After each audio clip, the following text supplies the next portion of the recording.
Stephen Jones, a professor formerly from Brigham Young University, physics professor, he finds the strangest materials in this dust.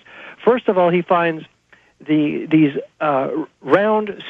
spheres, which are previously molten iron, and they're well. Let's talk tiny. about those moltenized iron spheres in a moment, Richard. We gotta take a break right now. We're gonna come back in about 3 minutes. I want to talk about the moltenized iron spheres, Stephen Jones's research, and so much more with Richard Gage. Architects and Engineers for 9/11 Truth is the website. We'll be back after this. Infowars.com, PrisonPlanet.tv.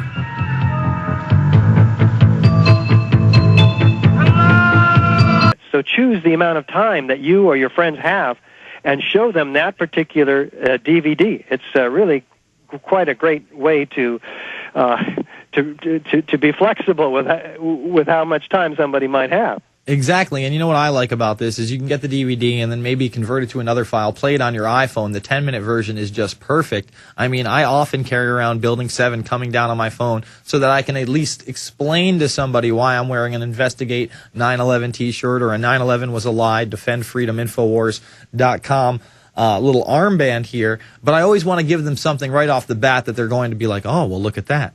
You know, and Building 7 was really, in my last film, Fabled Enemies, the only building that I really showed, and I didn't even have to allude to controlled demolition just by showing the videos and playing Barry Jennings' witness account along with news reports of him and Michael Hess. The evidence speaks for itself. Explosives were going off in Building 7, and it was brought down later in a controlled demolition. The evidence is undeniable. Yeah, it's pretty clear.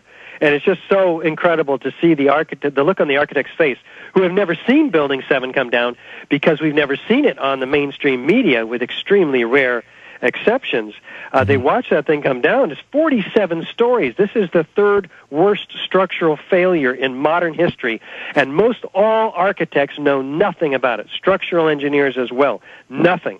And there it is, coming down in 6.5 seconds at free-fall acceleration, admitted by NIST under pressure from those of us at Architects and Engineers for 9/11 Truth who forced them into the corner to admit that this indeed was free-fall acceleration. And yet they don't admit or acknowledge the implications of that, meaning if this building is converting all of its gravitational potential energy to kinetic energy at free fall speed, it can't do any other work. It can't crush 40,000 tons of structural steel on the way down to the ground, in 6.5 seconds. It doesn't work. The physics are not there. People understand this intuitively, and then they sign our petition calling for a new investigation.